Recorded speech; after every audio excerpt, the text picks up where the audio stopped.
In this 21st century, our society has been changing very rapidly, yet some fail to recognize the growing rebellion against God, murders, drugs, thefts, and sexual immorality as signs that time is running out and Christ's second coming is soon. In particular, the epidemic of sexual immorality is not only being accepted by science and government, but promoted by them as well. But what is this gender ideology that is being promoted? It is a system of thought arguing that the differences between men and women, besides obvious anatomical differences, are not of a fixed nature, but are rather a purely cultural and conventional construction made according to the roles and stereotypes that each society assigns to the sexes. But what if you are facing this issue in your home? What can you do about it? In our first video, we shared about gender ideology and how these teachings had been introduced in our educational system. But not only that, but how they have entered into our homes. And today we want to share with you the biblical principles that will help you build solid foundations in your home. Like the basic needs such as eating, drinking, clothing, and shelter, there exist also emotional needs that are essential. We will look at some of them now. Number one, presence of both parents. This is very important because the presence of both parents will help the kid to have a model, will help the kid to find identity.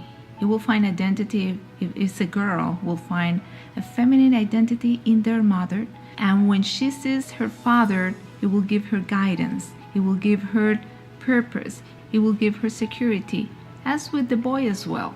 So presence of both parents, but the presence has to be physical and emotional.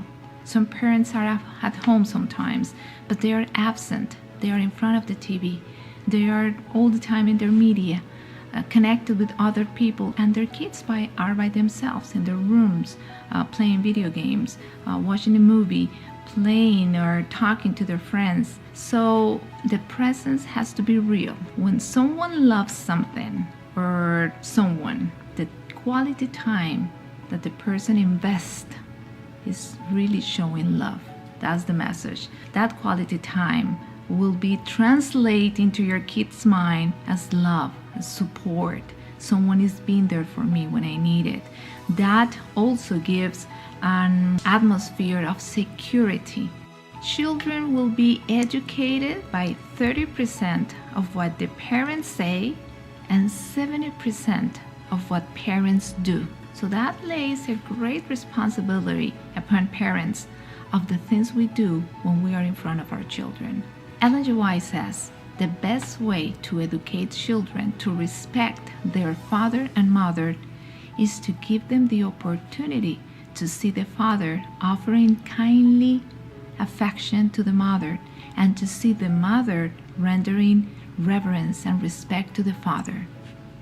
There they will learn the law that says, honor your father and your mother. On the other hand, we see that we live in a generation where today youth are very well known for lack of respect of their parents and of teachers when they go to school. So as we can see, where does it come from? What are the examples that parents are giving in their home? How they are treating each other? That's what the kid takes home, and that's the way they will in return treat their parents, and that's what they take to school and to society. Just parents, you should be aware when you have differences between yourselves, go to your room, talk about this, pray to God, and come as a united company when you talk to your children. That would be the best protection for today's dangers that they will find out of home. Families are broken because the bond that keep them together has been broken.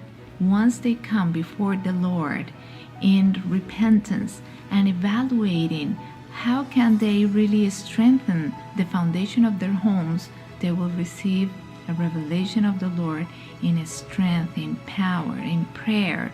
They can come together as father and mother, and as a result, they will have children that will follow them and will respect them. That would be the best way to keep home a secure place in the middle of all the dangers that we see today.